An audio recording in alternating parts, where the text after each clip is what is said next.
Elon Musk کا انسانوں کو مارس پر بسانے کا پلان ہمیں کوئی خیالی یا فکشنل اسٹوری سے کم نہیں لگتا۔ ٹیسلا اور اسپیس ایکس کمپنی کے مالک ایلون مسک کا واضح طور پہ پلان ہے کہ 2050 تک وہ مارس پر انسانوں کا ایک پورا شہر بنائے گا جس میں 10 لاکھ انسان رہ سکیں گے، اور وہ بھی ارتھ کی مدد کے بغیر۔ ایلون مسک کے اس پلان کا مذاق اڑایا جاتا تھا، لیکن مارس کولونائزیشن کے اس خواب پر لوگ تب یقین کرنے لگے جب ناسا نے بھی اسپیس ایکس کے مارس مشن کو جوائن کر لیا، کیونکہ پچھلے کئی سالوں سے اسپیس ایکس راکٹ ٹیکنالوجی میں کافی زیادہ ترقی کر چکی ہے۔ جیسا کہ ہم جانتے ہیں کہ ایلون مسک کی company Tesla electric auto pilot cars بنانے میں بھی ایکسپرٹ ہے۔ اسی طرح اسپیس ایکس کے راکٹس میں بھی ایسی ٹیکنالوجی استعمال کی گئی ہے جس میں وہ کم سے کم فیول یوز کر کے اسپیس تک پہنچانے کی کیپیبلٹی رکھتے ہیں۔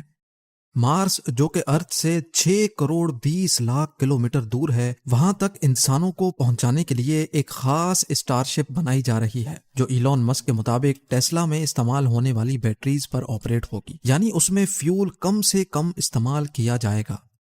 مارس تک تو وہ انسانوں کو پہنچا دے گا، لیکن سوال یہ اٹھتا ہے کہ مارس پر انسانوں کی کالونی کیسے ممکن ہوگی؟ آخر ایلون مسک اور ناسا اس ہرے بھرے ارتھ کو چھوڑ کر انسانوں کو اس بنجر مارس کی زمین پر کیوں بسانا چاہتے ہیں؟ نہ ہی وہاں سانس لینے کے لیے آکسیجن ہے، نہ ہی کھانے پینے کا سامان، اور نہ ہی -100 ڈگری سیلسیس جتنی سردی میں سر چھپانے کی جگہ۔ جب وہاں انسان کے رہنے کی کوئی بیسک فیسلٹی بھی موجود نہیں ہے تو آخر مارس پر انسانوں کی کالونی بنانا ممکن کیسے ہوگا؟ ناظرین، یہی وہ سوالات ہیں جن کے جواب آپ اس ویڈیو میں جان سکیں گے۔ سب سے پہلے بات کرتے ہیں کہ جب اس ارتھ پر انسان کے رہنے کی ساری نیچرل فیسلٹیز موجود ہیں تو پھر انسانوں کو مارس پر بھیجنے کی ضرورت ہی کیا ہے؟ پچھلی کئی صدیوں سے ہمارے پلینٹ ارتھ کی ہیلتھ کے اوپر جو بھی ریسرچ ہو رہی تھی، افسوس کے ساتھ ان تمام ریسرچ کے ریزلٹس نیگیٹو آئے ہیں۔ سائنسدانوں کا کہنا ہے کہ جب سے انسان نے فوسل فیولز یعنی پیٹرول اور گیس کا استعمال شروع کیا ہے، تب سے ارتھ کا ٹیمپریچر بڑھتا چلا جا رہا ہے، اور ایک وقت ایسا آئے گا جب یہ ٹیمپریچر اتنا زیادہ ہو جائے گا کہ ارتھ پر کسی بھی جاندار کا رہنا ممکن نہیں ہوگا۔ ایک سروے کے مطابق ہر 10 سالوں میں ارتھ کا ایوریج ٹیمپریچر 0.16 ڈگری سیلسیس جتنا بڑھ رہا ہے، یعنی جن گرم علاقوں میں ابھی انسان بستے ہیں، اگر یہ سب ایسے ہی چلتا رہا تو آج سے 150 سالوں کے بعد وہاں انسان کا رہنا ممکن نہیں ہوگا۔ ٹیمپریچر بڑھنے کی وجہ سے گلیشیئرز بھی دھڑا دھڑ پگھل رہے ہیں، جن کی وجہ سے فلڈز، سائیکلونز اور سونامی کا چانس بھی بڑھتا جا رہا ہے۔ بات صرف فیول کے استعمال کی ہی نہیں ہے، اس پولیوشن نے ہمارے ارتھ کی اوزون لیئر کو بھی ڈیمیج کر دیا ہے۔ وہ اوزون لیئر جو سورج سے نکلنے والی جان لیوا ریز سے ہمیں بچاتی ہے، وہ بھی اب آہستہ آہستہ کر کے ڈیمیج ہوتی جا رہی ہے۔ یعنی ایک طرف پولیوشن سے پیدا ہونے والی گرمی اور دوسری طرف خوفناک سولر ریڈیشنز۔ سائنسدانوں کو ایک بات تو کنفرم ہو چکی ہے کہ ایک نہ ایک دن ہمارا ارتھ رہنے کے قابل نہیں بچے گا، اور یہی وجہ ہے کہ ہم انسان اپنے لیے ایک دوسرا گھر یعنی ایک دوسرا پلینٹ ابھی سے ڈھونڈ رہے ہیں۔ لیکن صرف مارس ہی کیوں؟ ہمارے سولر سسٹم میں تو دوسرے بھی کئی پلینٹس موجود ہیں، تو پھر آخر مارس کو ہی کیوں چنا جا رہا ہے؟ ہمارے سولر سسٹم میں ہمارا ایک پڑوسی پلینٹ وینس ہے اور دوسرا مارس۔ وینس جو مارس کے مقابلے میں ارتھ سے کافی زیادہ قریب ہے، لیکن ہم وہاں نہیں جا سکتے کیونکہ وہاں وہی سب کچھ ہے جس سے ہم بھاگ رہے ہیں، یعنی گرمی۔ جی ہاں، وینس سورج کے گرد چکر لگانے والا دوسرا پلینٹ ہے جہاں گرمی اتنی شدید ہوتی ہے کہ لوہے کو بھی پگھلا کر رکھ دے۔ دوسری طرف ہمارا پڑوسی ہے مارس، جو سورج کے گرد چکر لگانے والا چوتھا پلینٹ ہے۔ یہاں وینس جیسی آگ تو نہیں برستی، پر یہاں سردی ارتھ کے آرکٹک ریجن سے بھی زیادہ ہوتی ہے۔ صرف کڑاکے دار سردی ہی نہیں ہے جو مارس پر انسانوں کے لیے مشکل کھڑی کرے، بلکہ نہ ہی وہاں آکسیجن ہے اور نہ ہی پانی، یعنی انسان کے زندہ رہنے کی بیسک فیسلٹیز بھی وہاں موجود نہیں ہے۔ یہ ساری کنڈیشنز جاننے کے باوجود بھی ناسا اور ایلون مسک کے پاس آخر ایسا کیا پلان ہے جس سے وہ مارس پر انسانوں کو زندہ رکھ سکتے ہیں؟ ایلون مسک کے پلان کے مطابق 2026 میں پہلے مارس پر انسانوں کا ایک چھوٹا گروپ جائے گا۔ اس گروپ کے پاس کم سے کم 2 سال زندہ رہنے کی تمام چیزیں موجود ہوں گی، یعنی کھانا پینا، آکسیجن اور پریشرائزڈ سوٹس۔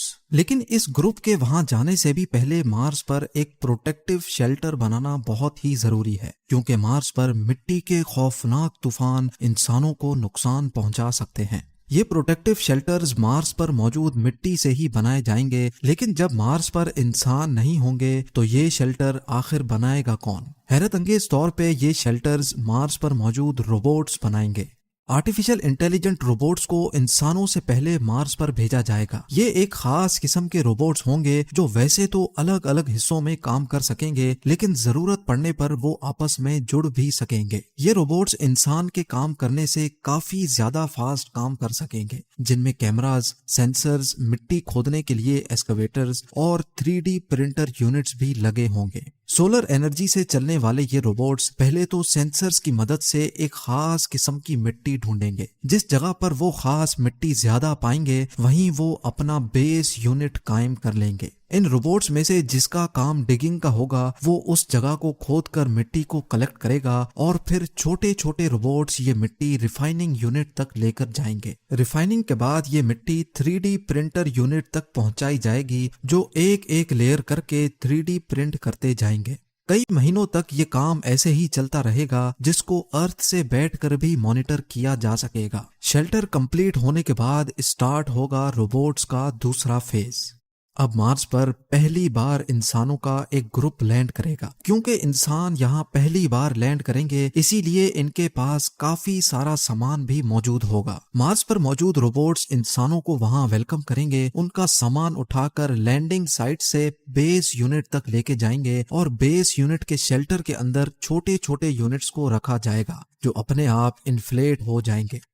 کیونکہ مارس کا ایٹماسفیرک پریشر بہت ہی کم ہے، اسی وجہ سے انسان وہاں ان پریشرائزڈ یونٹس میں رہیں گے، یعنی ان یونٹس میں ارتھ کی طرح آرٹیفیشل پریشر بنایا جائے گا۔ یہ سارے پریشرائزڈ کیبنز ایک دوسرے سے جڑے ہوں گے، اور ان کو الیکٹریسٹی دینے کے لیے ایک سولر فارم روبوٹس کی مدد سے قائم کیا جائے گا۔ اگر کسی انسان کو بیس یونٹ سے باہر جانا ہوگا تو ایک اسپیشل گاڑی کیبن کے دروازے سے آ کر فکس ہو جائے گی، تاکہ دروازہ کھولنے سے اندر کا پریشر لیک نہ ہو سکے۔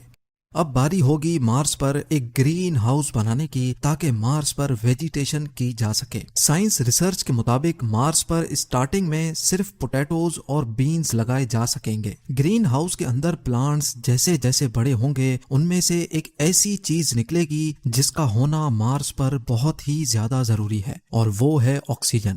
جی ہاں، یہ پلانٹس مارس پر سبزیوں کے علاوہ انسانوں کو آکسیجن بھی دیں گے، لیکن یہ آکسیجن اتنا زیادہ نہیں ہوگا، اس لیے جلد از جلد مارس پر آکسیجن بنانے کا بھی بندوبست کیا جائے گا۔ حیرت انگیز طور پہ یہ ایکسپیریمنٹ مارس روور پہلے ہی کر چکا ہے۔ ایک اسپیشل ڈیوائس جو سولر انرجی کے ذریعے آپریٹ ہوگی، وہ مارس کے ایٹماسفیئر سے کاربن ڈائی آکسائڈ کو لے کر اس میں سے ہیٹ اور الیکٹریکل کرنٹ پاس کرے گی، جس سے آکسیجن کاربن ڈائی آکسائڈ سے الگ ہو جائے گا اور اس آکسیجن کو کلیکٹ کر لیا جائے گا۔ یعنی اب انسانوں کی ایک چھوٹی ٹیم وہاں آکسیجن بھی بنا سکے گی۔ کھانے کے لیے ان کے پاس صرف 2 ڈش ہی صحیح پر کھانا موجود ہوگا، اور مارس کی زمین کے نیچے فروزن واٹر مارس پر موجود روور پہلے ہی ڈھونڈ چکا ہے، تو اس برف کو پگھلا کر پانی بھی بنایا جائے گا۔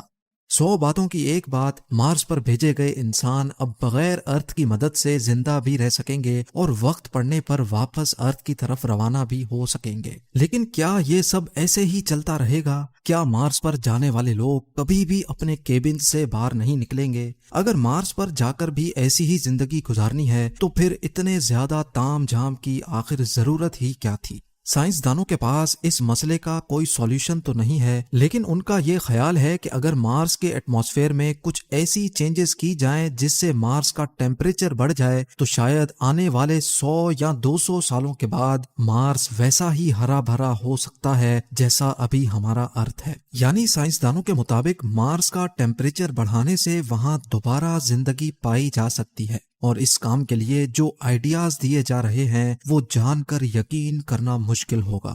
ایک MIT اسٹوڈنٹ مارگریٹا میرینووا کا آئیڈیا ہے کہ مارس پر روبوٹس کی مدد سے فیکٹریز بنائی جائیں جو صبح شام اور دن رات صرف ایک ہی کام کریں گی۔ ان کا کام ہوگا صرف دھواں نکالنا، اور اس دھوئیں کی وجہ سے مارس میں بھی وہی سب کچھ ہوگا جو ارتھ کے ساتھ ہو رہا ہے، یعنی گلوبل وارمنگ۔